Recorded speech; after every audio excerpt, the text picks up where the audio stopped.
Welcome to the Cult of Honesty.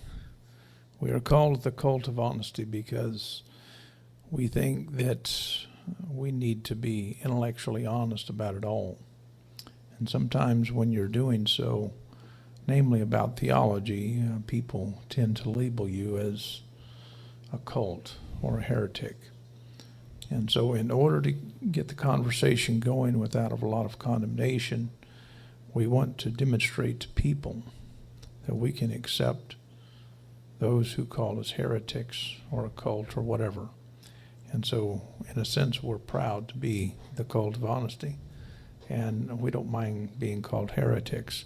With that said, I'm not going to lengthen the program by talking very much.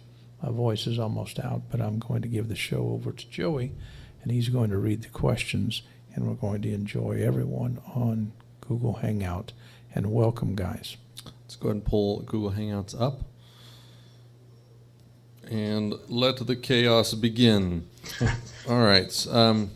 So this week we introduce the Florida weather that is ushering in, and it doesn't matter where you are in this city or how much air conditioning you have on you, you are going to melt.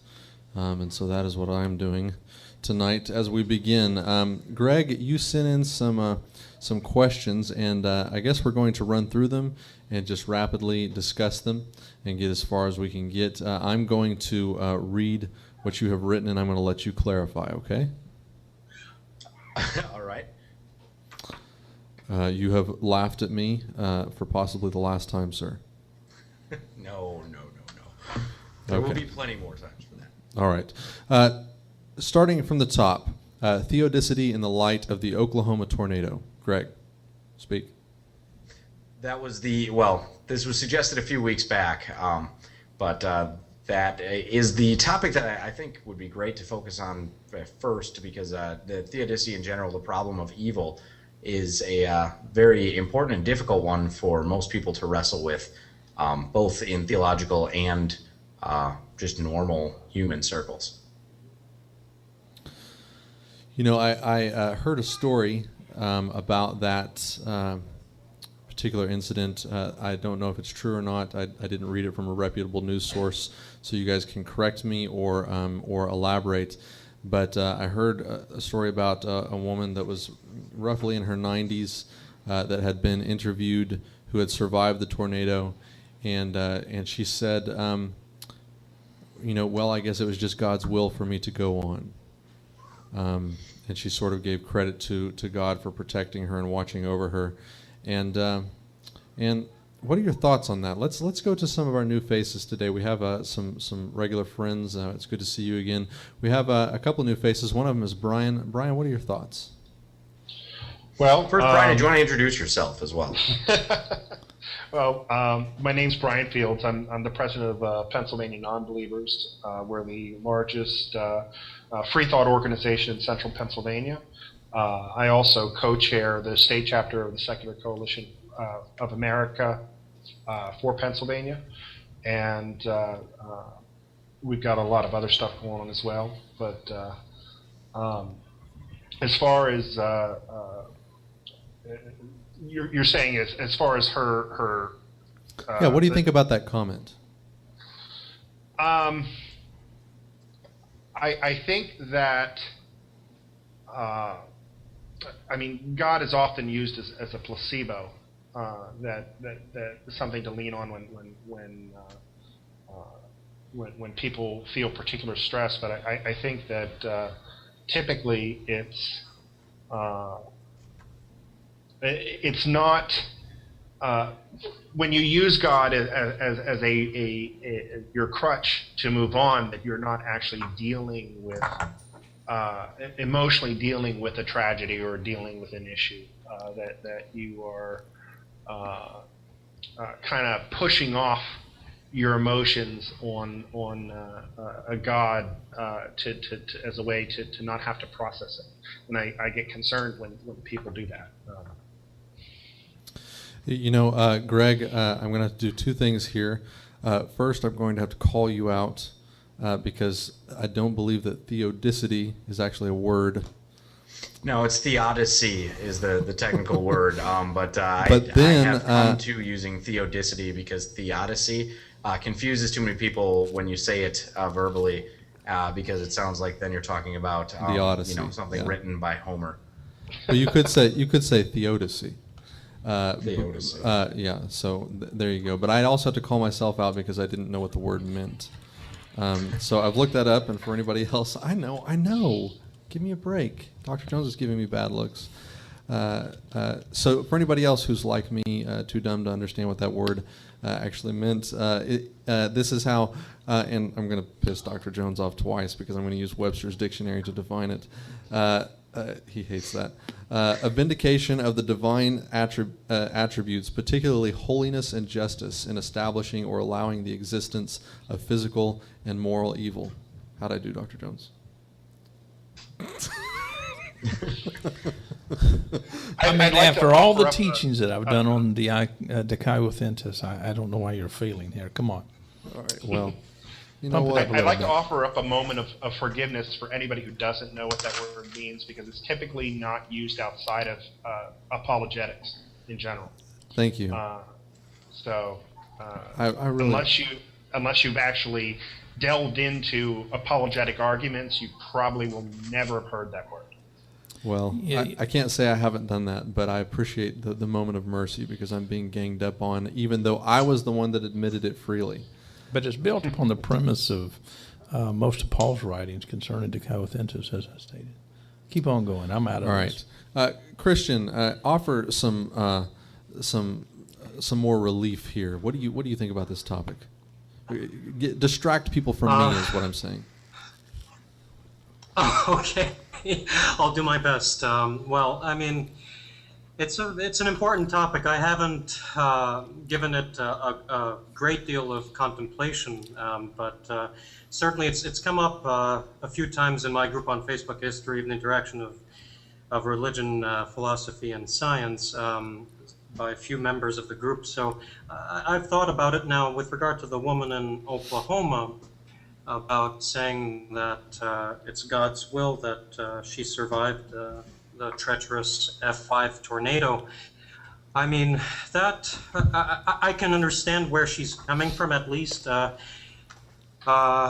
mean, in the sense that I don't know what her beliefs are, but I mean, perhaps just generalizing, and that might be a fault of mine by doing so. But you know, if she was brought up in a environment or atmosphere that was conducive towards belief in God, and a pretty fundamentalist one, I would imagine that that's pretty much the way to understand what's going on, to be able to process. Mr. Fields was saying, you know, God is being used as a crutch in this situation, and not processing the whole situation. However, I mean, for people brought up in such a environment over years and years, that seems to be actually quite natural to them. Sure. And culturally speaking, I mean, it makes a whole lot of sense, actually, that would be the case. I mean, now, whether that is in fact the case or not, you know, whether it's God's will, you know, that someone survive or someone perish in a tornado, that I cannot give, you know, my, I mean, I don't know. I mean, certainly I do believe in God, but at the same time, you know, the question is, like I saw earlier today somewhere in a group in Facebook, Greg Bray brought up the idea of agnosticism. How do we define God? Agnostics ask, you know, how do you define God? So, you know, how the lady in Oklahoma defines God might be different than the way I define God. And I mean, it's although, you know, we might share quite a few attributes within Christianity, you know, it might be quite different, you know. So it's very, very tough. I don't know if I distracted people away from what you were saying before, Joey, but, you know, it's hard to criticize her for what she thinks, for what she believes, in the sense that she cannot culturally extricate herself from it. necessarily. She doesn't live in a vacuum. We all live within a socioeconomic setting, and cultural setting that, sometimes it's hard to analyze or to self-analyze. I don't know why you're finding it so hard to criticize her, Christian. She's a 90-year-old woman. It's not like she's going to hit you back. Well, let me say this. I was brought up in a Orthodox environment. I might have said this before. And as Orthodox Christians, we tend not to criticize. And I was brought up as a Romanian Orthodox, and it's hard. Romanians tend not to criticize others' cultures. We're very self-critical of ourselves, actually. I appreciate it's not so much about others.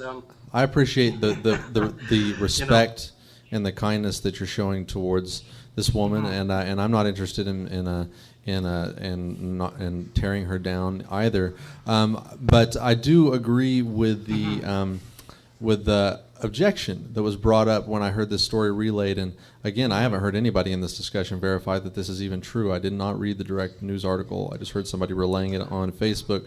But their objections were that a lot of children and other people died during that tornado, and the implication of saying, well, it was God's will that I go on is that it's God's will that these children die.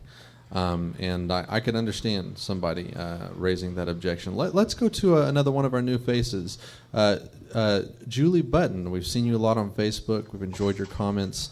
We're glad to have you on the show. Why don't you jump in and let us know your thoughts? Okay, well, it aggravates the hell out of me when I hear that kind of stuff. There was a hurricane. It was before Sandy, but it was one that was predicted to just, destroy the entire east coast of America.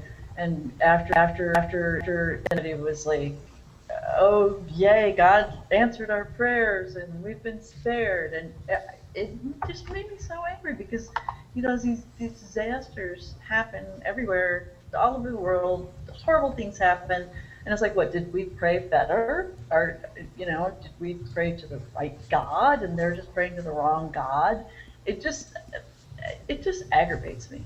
Sure, I can understand. It reminds me of when there's a hurricane headed towards the Gulf, as we here in Pensacola often face, and everybody here is praying that it doesn't hit us, and it doesn't, but then it hits Louisiana.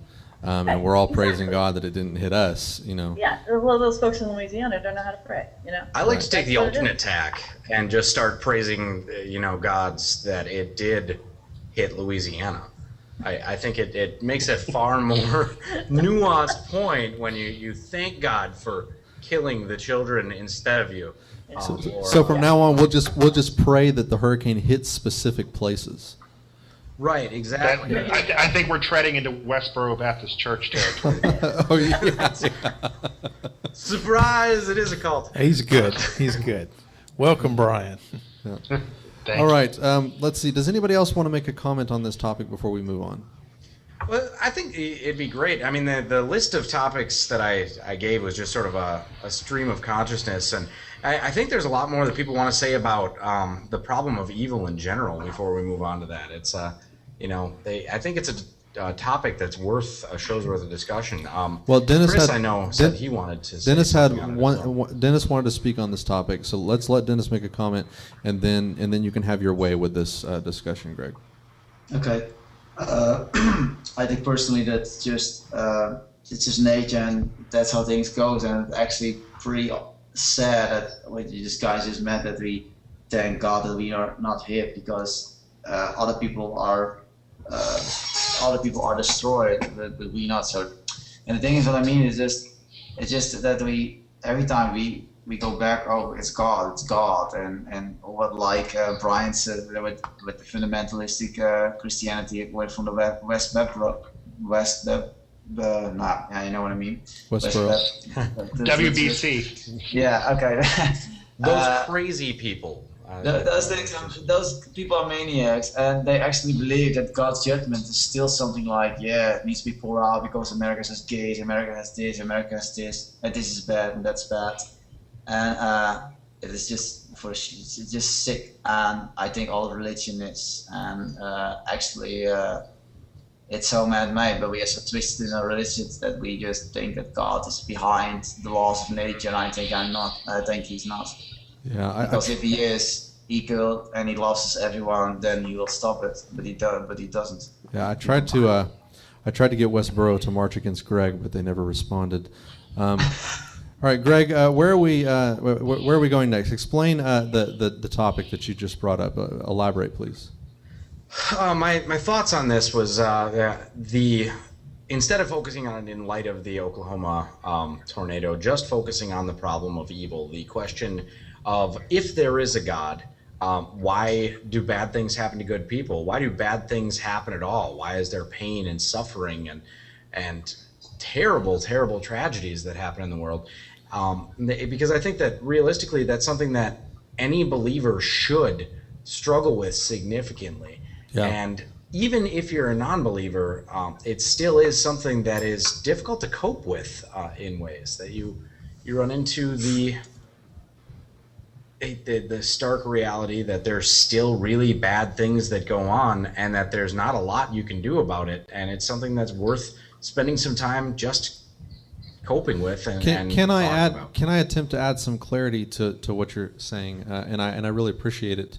But I want to add this because this is what most people believe. Not just if there is a God, but if there is a God who is fully in control, fully good, perfectly loving, and if we all were created by him, then why do bad things happen to anybody? Why is there evil? Which I think is a great question. So go ahead, Greg. Go ahead. I wanted to make a comment as well, sorry, on something that Christian had said about the Romanian church and about not criticizing people. That I think that it is incumbent upon us to criticize beliefs and things like this, and to question them, and to call people out on the things that they state. Like that lady, it may have been rude in the time, may not have been the appropriate situation to say, but it was still worth saying, and something that should be confronted to her, that you think that you were chosen to stick around here afterwards when, say, I'm her neighbor and I just lost my toddler. That's an extremely hurtful and harmful thing for her to say. Like, oh, well, God obviously wanted to kill my child and keep a 90-year-old alive for it. So we have Brian and Christian had hands up here. Brian? Okay. Go ahead, Brian. Well, you know what, Christian might actually be better to go first because as far as perspective, obviously, we'll probably end up in a I agree with you. I agree with you. I agree with you.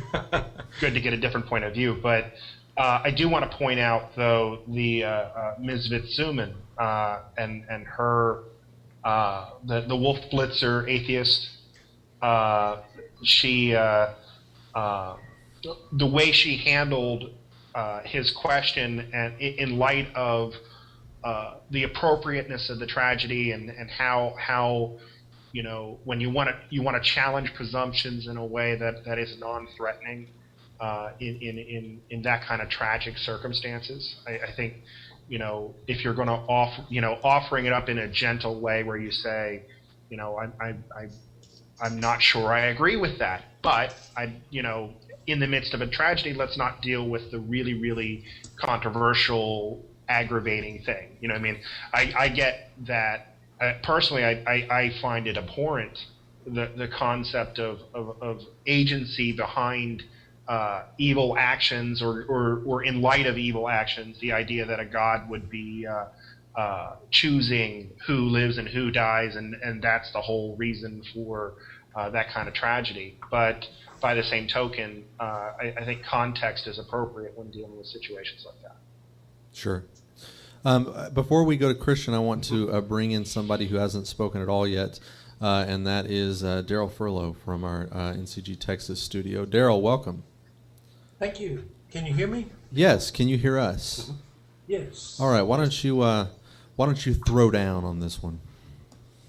Okay. Well, I did have a couple of thoughts. As one who is a theist and has been in a lot of deception in that arena. I do have a lot of agreement with and understanding why people would be in the position of atheism, mainly due to what has been presented, who has been presented. Maybe I should say it's God. But one comment I wanted to make was I think that sometimes people may not mean to come across the way they actually end up coming across, making it look like they were chosen to live while another was chosen to die. I think sometimes maybe what they intend is just an expression of thankfulness for being alive, Sure. and not necessarily being calloused against someone who's not. They may be the ones who will go out and, try to comfort, try to bring help to the situation. And I'm not excusing, like I said, I'm not excusing this idea that, because I'm good, I was chosen to stay, or God, for some unknown reason, allowed me to stay and someone else to die. I'm not even sure that a lot of people even think that deep. And that may be the reason that we have such a struggle communicating. Because we're not thinking about what we're saying and how it may affect someone else who's actually hurting and, gone through a serious tragedy. Sure. Yeah, and I want to now refocus this conversation back to Greg's new question, and we have been sort of wrestling with the problem of evil while answering this question, but I want to ask, and I'll hand this over to Christian. Christian, how can a God who is perfectly in control, perfectly good, and perfectly loving, if that God exists, how can bad things happen to people? How can evil exist in this world? All right. Well, very legitimate question, deep philosophical, metaphysical question that is worth answering. And the only way that I can envision a God that is omnibenevolent and loving, that can enable or allow for the possibility of evil in this universe that he created, is we have to look at the global picture. Of course, to look at the global picture when you lost a loved one or a relative or your house, but first and foremost, family, or friends, because a house can be reconstructed and such, but family, relationship, that's the most important thing to human beings. So that's the hardest thing to cope with. But the way I can explain this introduction of evil is there has to be some sort of degree of freedom, so to speak, to use a physics term.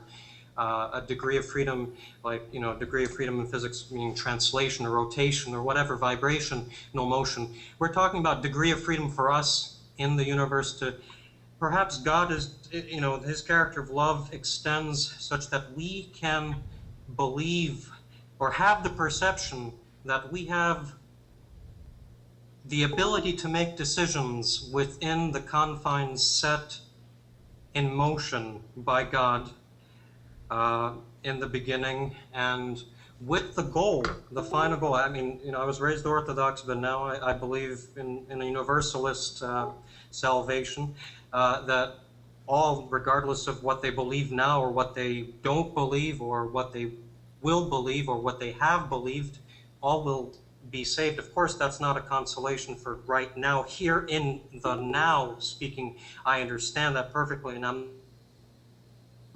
not trying to take immensity and tragedies that happen. Indeed, they are. No question whatsoever about it. Now, but that's the perspective that we see right now in front of us. We don't see the timeline.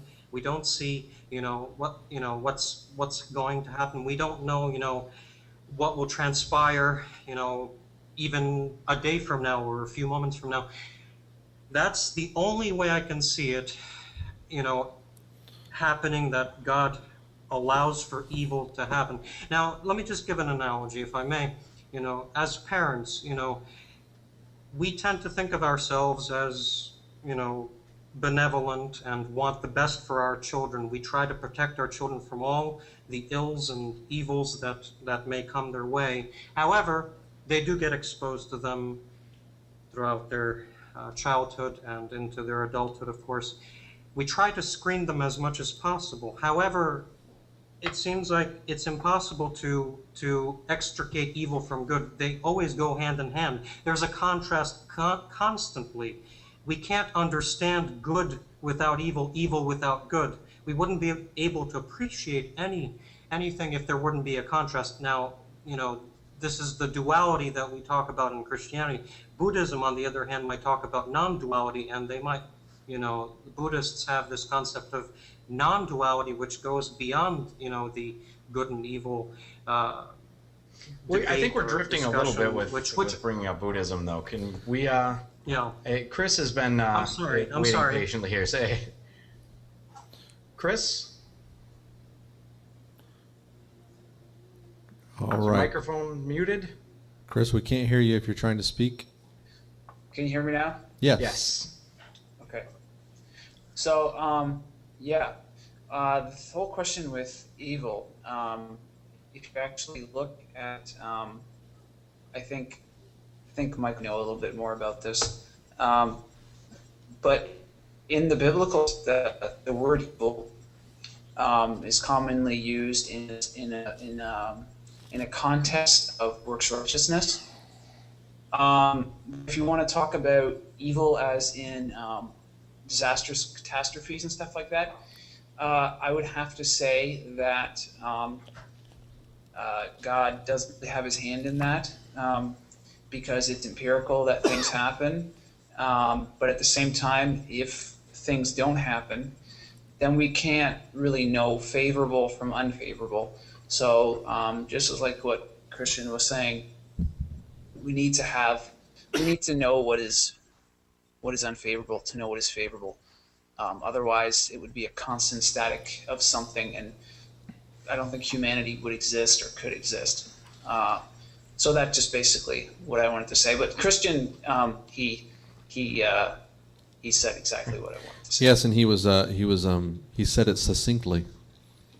Let's see. We have another a fellow atheist of my ilk in the group here. So Well, but I want to see if he can say exactly what I would like to say. Hang on just a second, Greg. Before we move forward, let's you and I see if we can take about 60 seconds and heat this up just a little bit, mix in a little bit of Clash Course. What do you think?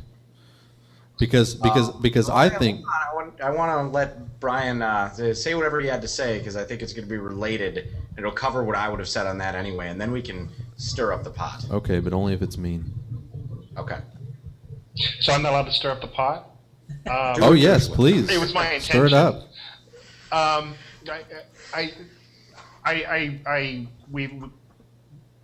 Both Chris and Christian mentioned this duality, or it seems to be this duality of God's existence, in that there's some realm in which God doesn't touch, where evil is allowed to exist, and some realm where God does touch, and well, that's the goodness of God. I mean, I'm paraphrasing, obviously, but there was a duality that you were talking about, in that either to provide contrast or to say, well, the evil itself, well, that's not really God's doing. If we consider that in the Christian construct, that God created the universe, he created everything, he created it the way, according to the religion, he created it as is, and depending on the particular sect of the faith that you're involved in, either there's some level of agency where God is constantly involved in directing things, or maybe God has a little bit of hands off in some area. But I don't think you can separate, or reasonably separate, tragedy from God's hand if you're going to posit that God created the universe and created everything in it. In the Bible it says God created good, he created evil in this, he created everything. I'm paraphrasing that. I don't remember the verse off the top of my head. But I don't think that it's rational to present God as hands-off when it comes to tragedy. Either he's all-knowing, all-powerful, all-good, and then you have to explain why he created evil, or there isn't agency behind these things, and God isn't involved, or God is not what you think God is. God has an evil side to him, or has a malevolent side to him. You can't reconcile the two. Okay, so before we move any further, I want to bring a little bit of definition to evil, because evil is one of these concepts that is about as abstract as you can get. It can mean any number of things, but I want to decide on something that we can agree on. I want to suggest that evil means anything that is bad or unpleasant that happens to someone that is either caused by another person or caused by a natural disaster, or just anything natural, anything caused by a human being or not caused by a human being that brings unpleasantness or hurt to another human being. If that's not an acceptable definition, then somebody please suggest a better one. I don't know if we should even necessarily be focusing on the word evil and more just on the question of suffering. Okay. Well, you said evil in the name of right. your I question. did. So I realize that's Okay. Evil implies intent. I think suffering is a much more workable concept, because when you say evil, you bring in these ideas of the devil and these spiritual forces, and I don't think that's Go ahead, Brian. I would like to suggest, in deference to our Christian friends on the call, that we even be charitable and say that evil is intentional suffering, rather than suffering that isn't identifiable to an agency. So you may want to say evil suffering is not a disaster caused by a tornado, but right. perhaps Hitler annihilating right. the Jews. Right. Suffering caused by another human being, or suffering not caused by another human being. Correct. Yeah, I think that's good. Is there anybody that objects to that? No, I don't. You don't. Okay, Greg. I did want to add one thing real quick, though, that Chris did provide us the scripture there, so thank you for that. Isaiah 45:7 is the one that I believe both. It was Christian. Or that was Christian. It was Christian. Okay, sorry. I Christian. form the light and create darkness. I make peace and create evil. I, the Lord, do all these things. For everybody's reference. Mm-hmm. Amen. Yep. So yes, I was kind of wrong when I said it was hands off. I didn't mean it like that. But what I kind of did meant that when I meant by hands off was more like he allows it to happen, and that is how that's his doing. Like, how do I describe it? It's not like he's picking and choosing which tornado is going to strike which area. It's just, I think the world and the atmosphere and the environments operate through collective consciousness. I actually believe that when there's a group of people can actually cause disturbances in the weather by collective consciousness. So that's one of the things that I believe about the weather. And that's a really interesting. Flash course on that's a really interesting comment, Chris. That's a pretty broad stroke. And it takes, it would take a long discussion to prove that. But I think I can understand what you're saying. Lots of things. Lots of things are. I'm not saying I disagree with you. Within. Oh no, okay. Yeah. I'm just saying this is a high. Well, I mean, you could argue possibility. that means global climate change or anthropogenic. I think global climate change. if a mass of people believe in indoctrination of hell and all this stuff, I think it could affect climate. But going on beliefs. Are you saying? I'm sorry. I'd like you to clarify. Are you saying that the intentions of people cause these things, or are you saying that the actions resulting from the intentions of people cause these things? Not the intentions, because you can't intentionally believe one thing or another. You just happen to believe one thing or the other. Okay, but what I mean is, are The you things saying that result? It's the thoughts or the actions? Right, that's what I'm asking. Is it that if I sit here really hard and I think I believe in hell, and I believe in hell, Right. Is it, and I get a massive number of people to think the same thing, is that the direct action that causes the tornado, or is it people with a certain mentality destroying the earth, and that's resulting in the tornado? The physical manifestation of those beliefs. Yes, I do believe that is the physical manifestation. But if you look at one's personal life, a lot of sicknesses and things that are manifested in the body happen through belief in a certain thing. That can happen, yes. Yes. Yes. In the war, I think it was in World War II, a lot of army troops that suffered from a war, like a wound, would be given fake morphine. And Placebo effect. Yeah, the placebo effect. That's basically what I'm talking about. So I wouldn't be surprised if a group or a massive community believed something and their actions could manifest these things in the earth. I wouldn't be surprised if that is possible. Well, are you talking about the you can action of laugh at- belief, or are you talking about... I'm not laughing, believe. I Okay. hope you don't think I am. We're just trying to clarify. But I would like you to clarify, are you talking about the action of believing, or are you talking about actions resulting from believing? Actions resulting from a certain belief set. Because I could understand that, but I'm trying to make sure that you're not talking about mental waves coming out from people. He's not actually talking about cause psychic those. powers, I don't think. No, I'm not talking about telepathy or anything. Yeah, okay. Like that. Okay, like some sort of morphic field associated by our All right. collective consciousness. Let's pause for a moment because somebody who has not jumped into this conversation wants to, and that is Dr. Jones. Let's Dr. Jones, go You're ahead. not allowed to speak during these. He kind of did say that I he wasn't realize allowed, that, but you know. just out of curiosity, if you guys could, just for the sake of argument, include this, it would be meaningful to a lot of theologians who are becoming a little bit more rational. We can use an analogy. Many of you guys have watched the movie Braveheart. And if the real Daniel Wallace, quote unquote Daniel Wallace, if he actually watched the movie, he would look at it and say, wow, look at all the hyperbole. And rational theologians these days are starting to see a picture of what Christians have been looking at, all this hyperbole about God. You know, he knows everything, he can do everything, and yada, yada, yada.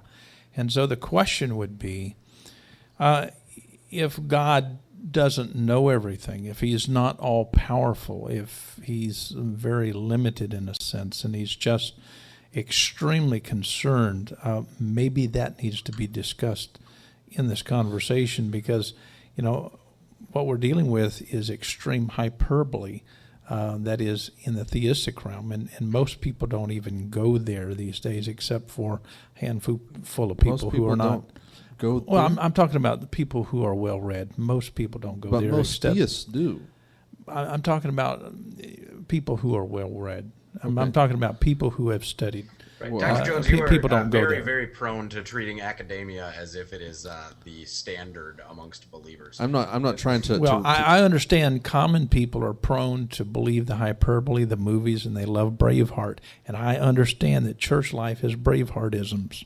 I completely agree with that. But would it be meaningful to address something a little bit more realistic if we're trying to put substance on the table rather than just a movie?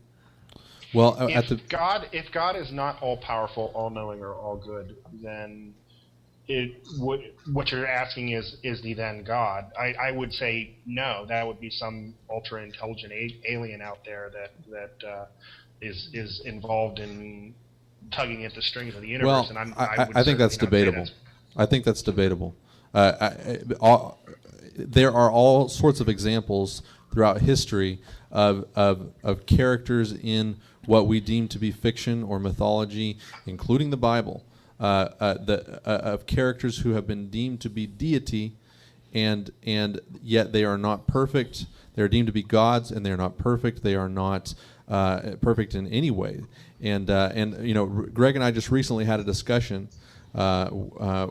where we talked about a model, whether it be true or not, but a model of simply a creator who is both conscious and willful, much larger than ourselves, but to suggest that he has to be perfect in any way does not. I mean, that's not a qualification to make some being a god, that he be perfect. That is a qualification only in Christian theology and a few others. Well, if you would argue from Christian theology, I'm sorry to interrupt. I apologize. Oh no! You're. This is a discussion group, but by the way, Brian, I want to have you on our show because you are so good here, and I really love what you're saying, and I'd like to invite you to our show. Thank you. Yeah. He means, I think, as a personal guest on the regular show where you Skype in, not just in the. Yeah. Thank you. I appreciate that. You're brilliant. That's why I'm having a go at you. So the comment I wanted to make here is that the reason it's good to look at this as a theodicy question is to also question what theodicy is. And the way I see it, it's the way of trying to reconcile a belief and an observation. The observations, of course, are that evil and suffering exist. There's just a lot of bad that comes out there. Now, if you have a belief that there is a benevolent and all-loving God out there, this creates a cognitive dissonance. If, however, you have a more deistic belief, you don't have a belief in any sort of deity, or if the deity that you believe in has some sort of duality, or maybe you're polytheistic and there's bad gods and good gods, then these aren't issues. And realistically, I think that we can consider the practice of going backwards from this and extrapolating what gods are possible within the observations that we've made. We can certainly determine a lot more about how all of the different ideas of gods have come up with. But then there's the other side of it. The flip side is to say there are people that have these beliefs. Sure. And this is why those beliefs can't also work. introducing a God that is not perfect 50 minutes into this conversation, I totally agree that first of all, I am all for arguing about a perfect God in this scenario because it is easy. But this is an easy argument. But all of the argument here is being built upon a false premise. A false premise that most people hold, most Christians hold. Oh, but it's hyperbolic. Yeah, but it's fun. Oh yeah, let's have some fun. Yeah. So well, let's have a different question then on the same line. Theodicy isn't an issue if God isn't all good. I mean, theodicy then is just an the question. The argument isn't whether he's all good or not. The question really is, where is the proof? That is, in the manuscripts, that is, of theology, that he's all powerful and all knowing and yada yada yada. That's the point. You can be all loving and not be able to do a thing. You can be very benevolent and not be able to do X, Y, or Z. So those things are evident. Well, Isaiah 45:7 implies, I mean, strictly from the Bible, Isaiah 45:7 implies omnipotence. I would beg to differ with you if you'll look at the Hebrew traditional transmissions of the text, because you're reading out of actually a Protestant model of something that is very much a failed meta language. Fair enough. But according to these definitions or these translations that we're using. Damn it, guys! We should have never let the translator into this conversation. Yeah, come on now. I'm sorry. Who let the linguist into here?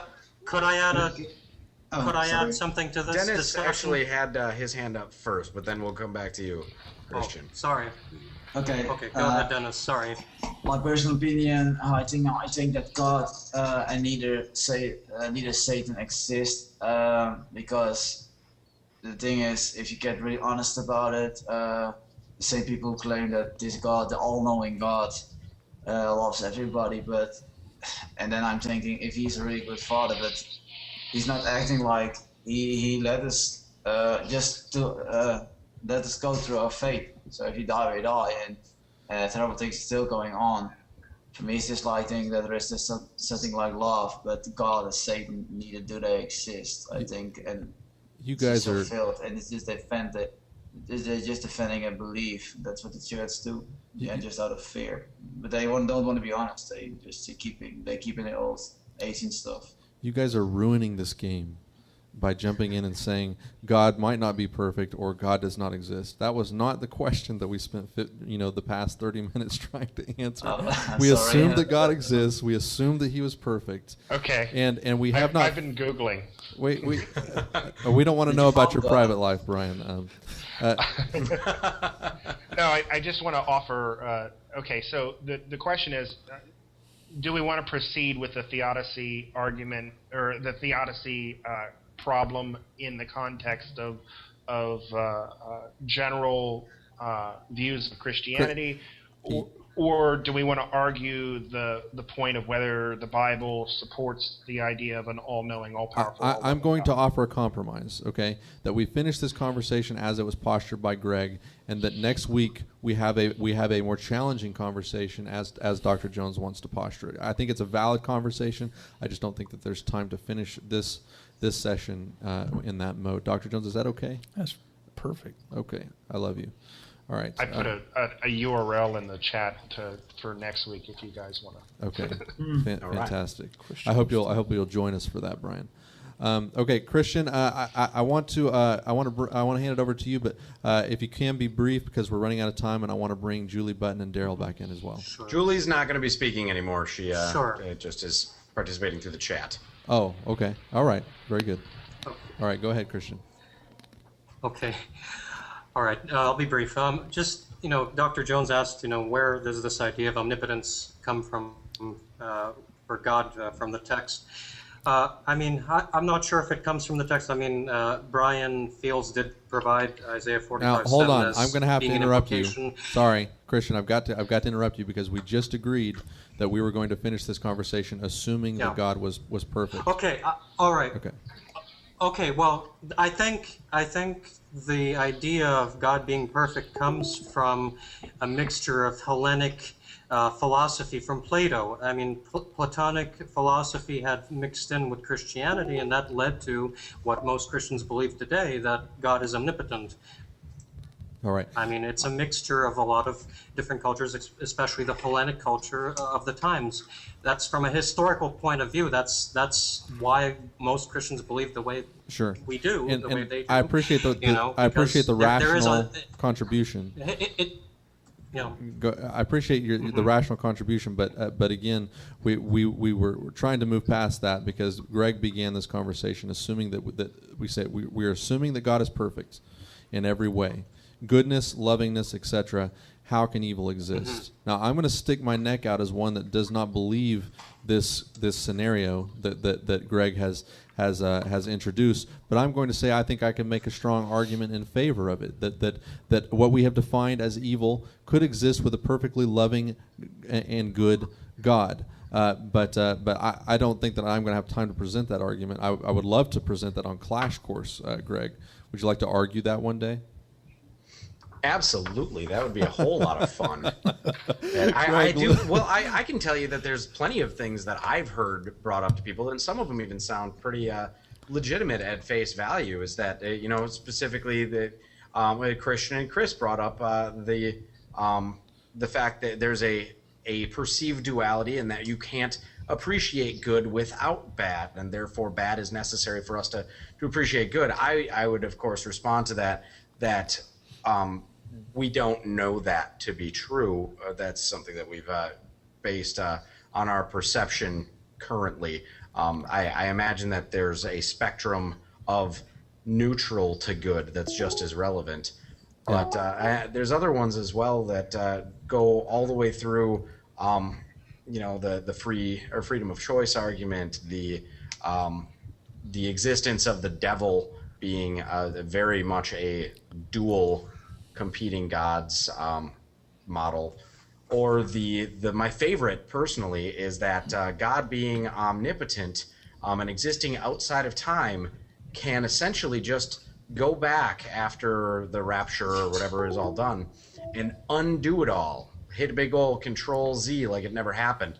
And therefore the suffering itself was more of just a thought experiment to God. So there's plenty of ways to get around it. I think the point here that we also need to address is that there's plenty of ways to make up a story to fit any set of constraints, and we're welcome to do that for anything. But does that mean we should believe it? No, it does not. Christian, can I ask you a favor? Sure. First of all, I appreciate your patience with my belligerence. Second of all, next week, Dr. Jones has introduced a new and interesting question that we're going to discuss that I think that what you just brought in is very relevant to. Dr. Jones, will you, I'm going to ask Dr. Jones to restate the question. We're going to have this conversation next week, and it will be the first time that we have a week to prepare. So, Dr. Jones, will you ask it again? And then, Christian, I would like for you to prepare a much more polished argument than the rusty old clunky one that you just threw out. Okay. All right. Sounds good. All right, thank you. Go ahead, Dr. Jones.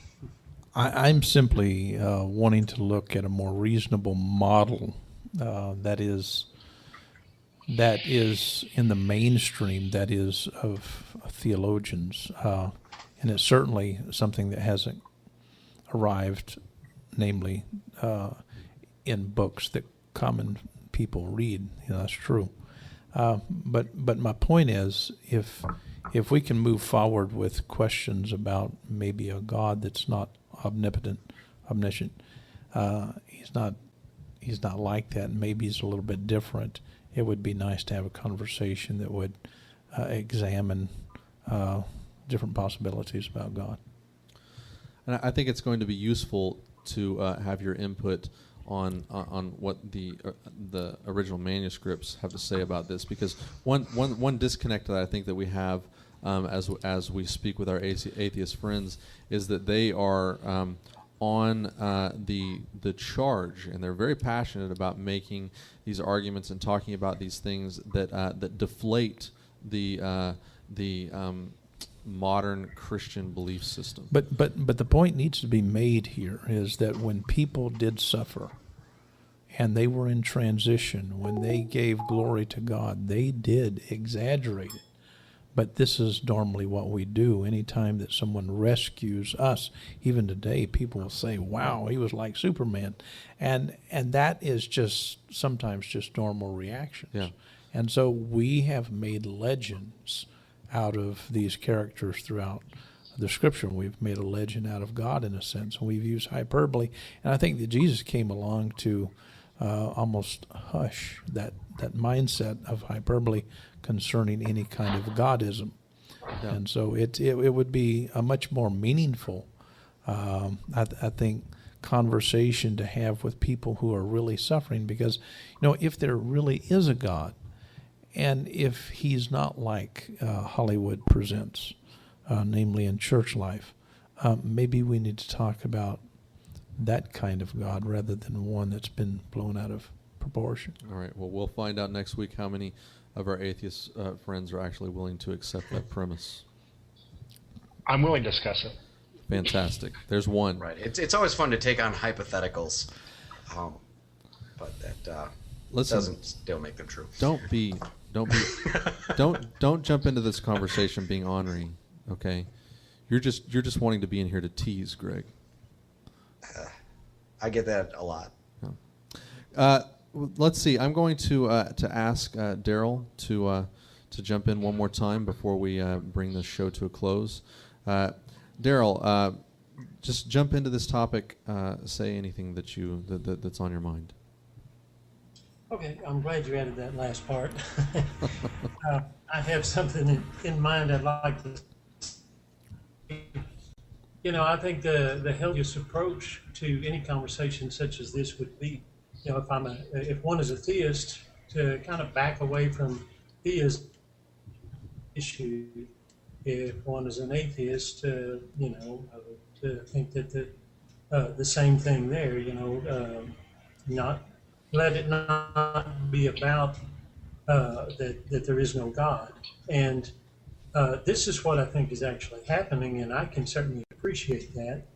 And if I think I would put the more points in the category of the atheist, because of the willingness to come to the table and have it. You don't find, or it doesn't seem like you find as many theists that are willing to do that. But when I think about the subject at hand, the suffering of people, especially in tragic situations, this would be a good time to focus on what we as human beings can offer one another. Now this is coming, that there's a source somewhere that we can call God that's actually motivating us to do this, wonderful. If not, it's learning to care about one another instead of setting ourselves up as being special because of what. That's my thought. All right. Well, you're running out of bandwidth, and I think everybody now believes that you're a robot. But we did enjoy your comments. You can watch the show later. You'll get that joke, Daryl. You sounded like a robot. Okay. Okay. Before I hand it back to Dr. Jones, I want to ask one of our new faces, Brian. Can you say a few last words, bring some balance as we close this? Close this with a quick prayer. Well, I think that offering an alternate view of God, I mean, you're still left with the question of evidence and all that other stuff, but even still, some other thoughts for maybe heading towards next week is why would a God who is not all-powerful, all-knowing, and all-benevolent be worthy of worship? And a very good question, and one that I think that we could readily tackle. And let me say in closing let me say something before I hand it back over to Dr. Jones. I just want to re-interject something that is a strong philosophy that we hold here at the New Covenant Group. It's something that Dr. Jones said. It's something that I find very inspiring, and that is that we here, atheists and theists together, we are both looking at the same evidence here on this earth, and what we want to be able to do is look at that evidence and discuss it and see if we can come to some consensus of conclusion. We're not interested in asking people to accept anything that can't be demonstrated, that there isn't evidence for. We don't believe in blind faith. We don't believe in making up stories, though often Greg accuses me of doing so. But in any case, this conversation has been amazingly fun, and I hope that we can have a more challenging one next week. And Greg, I'm looking forward to beating you once again on our show Clash Course in the discussion, can a perfect and loving God actually create a world where suffering exists? And with that, we will just throw him right off the screen, and Dr. Jones, I'll hand it back to you. First of all, I would like to thank Julie Button. She's making a big difference. My wife and I want to thank you for being on our Facebook page. You've contributed a lot. Your arguments are great. It's also great to have Brian here tonight. Wow. I can tell that you're very well read.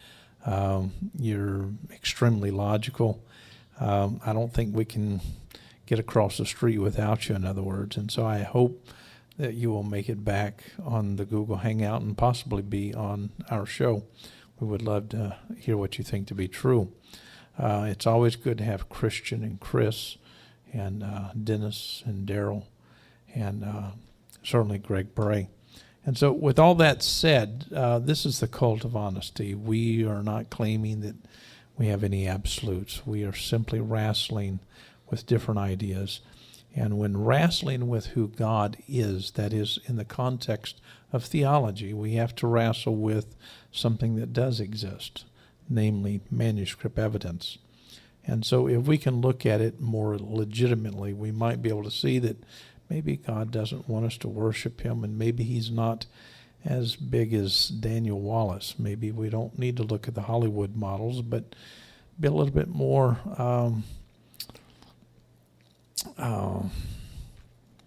honest about what does exist within the manuscripts themselves. And so if we can do that, we can have more and more and more discussions and hopefully educate everyone. We're not claiming to know everything, but we're claiming that if we can all come together, we can all come to know something better and maybe learn how to think. And so this is the cult of honesty. It's the place for intellectual, spiritual, and scriptural honesty. It's not the place of it yet. We're attempting to get there. And so as we learn how to reason together, we need to be respectful and kind. And all of our panelists have been that. And so Joey, close us out tonight. First of all, here's your iPad. Thank you. You're welcome. Thanks for letting me use it. All right, guys. Well, we enjoyed having everyone, and we hope our audience enjoyed you as much as we did. We do this every Wednesday on the Cult of Honesty from 8 to 9 plus. Don't miss the Unconventional Pastor at 7 o'clock. If you weren't here then, you missed an interesting show. What did you think of Bob's show? I didn't get to watch the show. You didn't get to watch the show? No. Oh, you missed out. It was a lot of fun. And then Sunday we do this all day from 10 to 10 with many different shows. Just watch our Facebook page. You'll hear all about them. Greg's show, Inspiring Honesty, Bob's Unconventional Pastor. And then we have The Place in the evening with a fairly large discussion there as well. In the morning with Dr. Jones and Reflections in the afternoon. And don't miss the most excellent of all shows, which is The Beginning of Greatness with Matt and myself. And then also Clash Course with Greg Bray. Have I missed anybody? Dr. Jones? I failed to thank Daryl for being here, and so I... What Would Love Do? That's yeah. that's the show that I missed. I'm sorry, Daryl. And we really need to pitch Sunday night. Stop We laughing at me, Daryl. may be dealing with Eric Hovind and Saitin Brugenkate's arguments and behavior. Yes, and we took up 30 minutes of his hour-and-a-half DVD. You and I, we were on there for single-handedly. 30 minutes, and we are trying right now, and if anyone listening knows how to get permission to use the footage that we were promised, and we never have received it. we can use it. He promised us that footage. We can use it, hopefully He so. thought that he used that footage, 30 minutes, on that DVD because he thought we would be ashamed of it. Were you ashamed? No. I wish that he would have included everything that I said. Oh, well, that's not shame. But what is strange is so many people are asking me, why were you asking him all these difficult questions? We want to thank Sean the Sean for going covert and acquiring that DVD for us. He put his neck out there and really risked his life to get that for us. You should have seen him. He was amazing. Okay. Anyways, that's enough time taken. Any last words, Dr. Jones? No. Okay. Hello. Bye. Love you.